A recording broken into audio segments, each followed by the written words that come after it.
On August 1st, 2020, Mr. James Edgar Harris, the son of Michael Joseph Harris, added notes from his memory of living in Death Valley with his family in the 1930s, 40s, and 50s.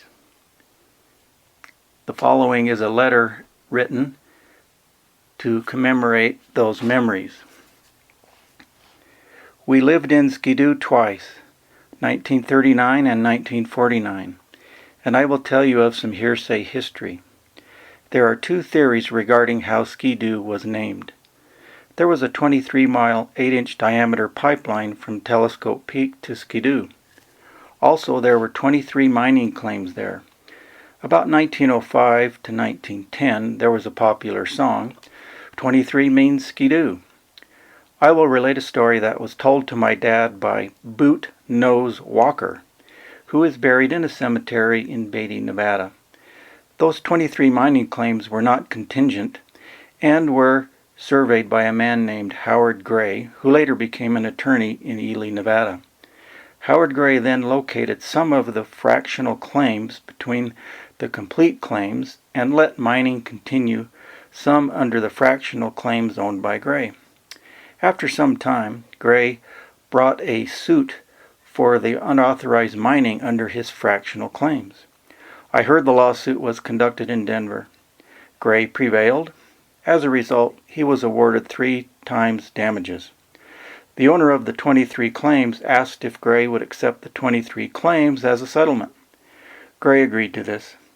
Then the owner said the 23-mile 8-inch pipeline is not on the property. Therefore, I will dismantle it. This was in 1917. That made the 15-stamp mill at Skidoo useless without water. Gray's son, also an attorney in Ely, Nevada, eventually inherited the claims. The son ended up leasing those claims to others, including my dad, Michael J. Harris, most recently to my dad in 1949. At our time there in 1939 is when my dad was told of the lawsuit and demise of the 23-mile pipeline. Skidoo is located on the west side of Death Valley, near Harrisburg Flat, near Tukai Mountain. In 1939, my dad had a sublease on part of the Skidoo claims. It was from a partnership, Rogers and Stivers, I think. Rogers and Stivers probably leased it from Gray, Sr. My dad and his older brother, Lindsay, worked an area around the old vertical shaft, now covered over and fenced, by the large dump up the hill. In 1939, they hit a pocket of rich ore in those diggings. There was a cancellation clause in the sublease of 1939 that said it could be canceled for any reason, given a 30-day notice in writing. Dad received such a notice. They mined as much as fast as possible in those 30 days. I remember Dad bringing a pickup load of high-grade ore to where we moved, to Keeler, Inyo County, California. Dad heard they took out 50,000 from that hot spot of ore, which was a lot of money in 1939. Dad said he would never enter in such a lease again. In 1949, Dad had a 5-year lease from Gray Jr. Then Dad moved the Funeral Mountain area on the east side of Death Valley and started the Keane Extension.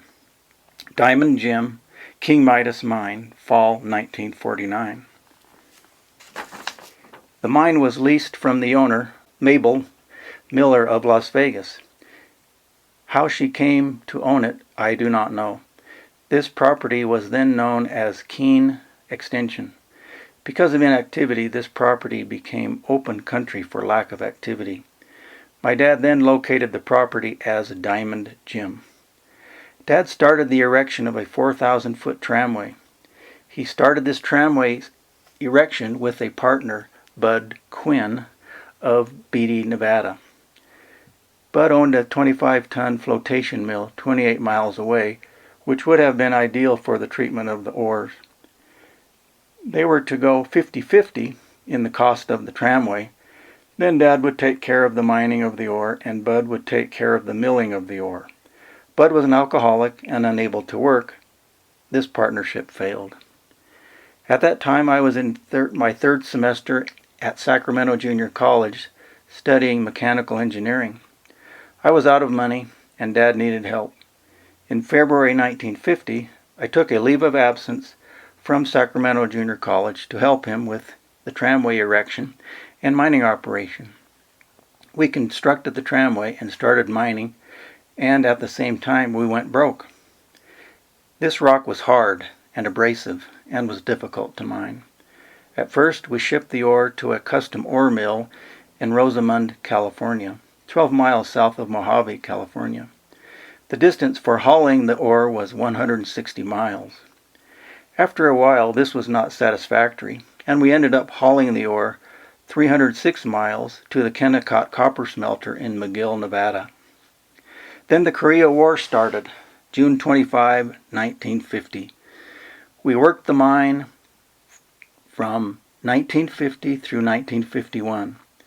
At this time, I decided to join the Navy to keep from being drafted into the Army. It was a wise decision.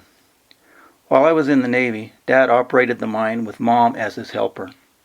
We built a one-room shack from scraps with a dirt floor at the bottom of the tramway, where they lived rent-free from 1951 to 1954. They hauled the ore to McGill, Nevada in a 1942 1.5-ton Dodge dump truck. It became too much for him, and in 1955 he hung up operations and closed the mine. In 1949, at the B vein at Skidoo, I found an old 1910 Sears catalog, which I still have, and I walked a good part of the long-gone 23-mile 8-inch diameter pipeline to Telescope Peak, 11,045 feet. All those old houses at Skidoo are gone. The Park Service burned them. We lived in the house marked Y in 1949. At Place X, there was a house that burned down in 1939, almost killing my baby first cousin, Mary Frances Harris, in the fire. The connection of the town of Harrisburg was most likely related to Shorty Harris. He was there much earlier than our Harris family. Our Harris family first went there in 1939. Dad, Michael Joseph Harris, died of lung pulmonary failure on August 14, 1982, at the age of 76. He had worked in a lot of dirty mines over many years and breathed a lot of rock dust. Also, he smoked for many years, which probably did not help his lungs. We, Dad and I, worked the mine the summer of 1950. Temperatures went to 130 degrees in the shade, and there was no shade. Temperatures in the mine were lower in the 80s and 90s. There was one 5-day period when temperatures back inside the mine were 95 degrees. At times of the year when the sun did not hit the mine, temperatures would go to freezing. Dad worked with Mom the summers of 1952 through 1954, and I do not know how hot it was. But Mom said that when she drew water from the barrel to wash dishes, she had to let it cool before using it. We hauled our water from Beatty, Nevada. We would fill a large barrel, and when we reached the mine, the water was transferred to 5-gallon cans. The cans would be sent up to the mine on the 4,000-foot cable tramway.